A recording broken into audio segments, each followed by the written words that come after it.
വാർത്തകളിലേക്ക് സ്വാഗതം. കഴിഞ്ഞ ദിവസം അന്തരിച്ച മതാന്തര സംവാദത്തിനുള്ള ഡിക്കാസ്റ്ററിയുടെ പ്രീഫെക്ട് കർദിനാൾ മിഗുവൽ ഏഞ്ചൽ ആയിസോ ഗുയ്സോട്ടിന്റെ മൃതസംസ്കാര ശുശ്രൂഷകളിൽ പങ്കുചേർന്ന് ഫ്രാൻസിസ് പാപ്പ.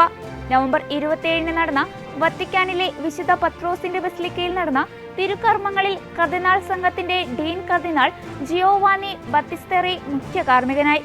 മൃതസംസ്കാര ചടങ്ങുകളുടെ അവസാന ഭാഗം ഫ്രാൻസിസ് പാപ്പയാണ് നടത്തിയത്.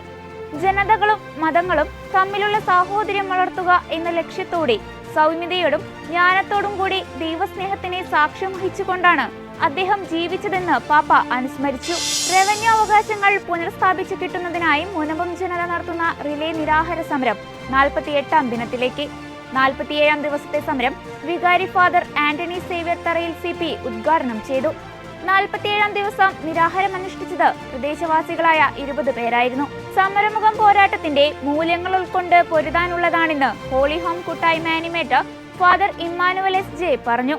Holy Home chairman Shiju Joseph, George Antony, Justin KG, Shibu Joseph എന്നിവർ സംസാരിച്ചു. ക്രിസ്തു കേന്ദ്രീകൃതമായ വിശ്വാസ ജീവിതത്തിന്റെയും സിനഡാത്മകമായ ഒരു ദൈവശാസ്ത്രം വളർത്തിയെടുക്കേണ്ടതിന്റെയും പ്രാധാന്യം ഓർമ്മിപ്പിച്ച് ഫ്രാൻസിസ് പാപ്പ അന്താരാഷ്ട്ര ദൈവശാസ്ത്ര കമ്മീഷന്റെ പ്ലീനറി സമ്മേളനത്തിൽ സംബന്ധിക്കുന്നവർക്ക് നവംബർ 28 വ്യാഴാഴ്ച വത്തിക്കാനിൽ സ്വകാര്യ കൂടിക്കാഴ്ച അനുവദിച്ച വേളയിലാണ് സമകാലീന സഭയുടെ വളർച്ചയിൽ ശ്രദ്ധ കേന്ദ്രീകരിക്കേണ്ട തലങ്ങളെക്കുറിച്ച് പാപ്പ ഉദ്ബോധിപ്പിച്ചത്. 2025 ആഗോള സഭ ആഘോഷിക്കുന്ന ജൂബിലി ക്രിസ്തു കേന്ദ്രീകൃതമായി വളരാനുള്ള നമ്മുടെ ഉത്തരവാദിത്തത്തെ ഓർമ്മിപ്പിക്കുന്നുണ്ടെന്നും പാപ്പ പറഞ്ഞു. വത്തിക്കാനിൽ നടക്കുന്ന സർവമത പാർലമെന്റിന് ഇന്ന് തുടക്കമായി. ഡിസംബർ 1 വരെയാണ് സമ്മേളനം നടക്കുന്നത്. മതങ്ങളുടെ ഏകതയും സൗഹാർദ്ദവും സമത്വവും പ്രചരിപ്പിക്കുക എന്നതാകും സർവമത പാർലമെന്റിന്റെ മുഖ്യ ലക്ഷ്യം. നാളെ നടക്കുന്ന സമ്മേളനത്തിലാകും ഫ്രാൻസിസ് മാർപ്പാപ്പയുടെ ആശീർവാദ പ്രഭാഷണം. ഈ സമ്മേളനത്തിൽ വത്തിക്കാനിലെ വിവിധ മതപ്രതിനിധികൾ സംബന്ധിക്കും. ഡിസംബർ 1-നുള്ള സമ്മേളനത്തിൽ ഇറ്റലിയിലെ ജനപ്രതിനിധികളും പങ്കെടുക്കും. നിയുക്ത കർദിനാൾ archbishop Mar George Koovakad, Chandy Oommen MLA, KG Baburajan, Swami Veereshwarananda എന്നിവരുൾപ്പെട്ടവരാണ് സമ്മേളനത്തിന് നേതൃത്വം നൽകുന്നത്. വാർത്താ മാധ്യമങ്ങളിലൂടെ സുവിശേഷവത്കരണം നടത്തുകയും അതുവഴി ക്രിസ്തു തന്റെ ശിഷ്യർക്കു നൽകിയ നിയോഗം തുടരുകയും ചെയ്യുന്ന വ്യക്തികളെ സഭയിൽ ആവശ്യമുണ്ടെന്ന് ഫ്രാൻസിസ് പാപ്പ.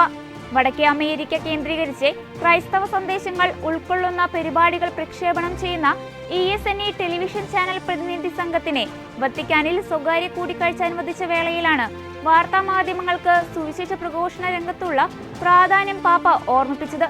വിശുദ്ധ കുർബാനയും ക്രൈസ്തവ വിശ്വാസവുമായി ബന്ധപ്പെട്ട മറ്റു പരിശീലനങ്ങളും സഭാ വാർത്തകളും നേരിട്ട് ലഭിക്കുന്നതിനെ പ്രായോഗികമായ ബുദ്ധിമുട്ട് അനുഭവിക്കുന്ന മനുഷ്യർക്ക് അത് മാധ്യമങ്ങളിലൂടെ സാധ്യമാക്കുന്നതിനായി സഹായിക്കുന്നതിനും പാപ്പ നന്ദി പറഞ്ഞു.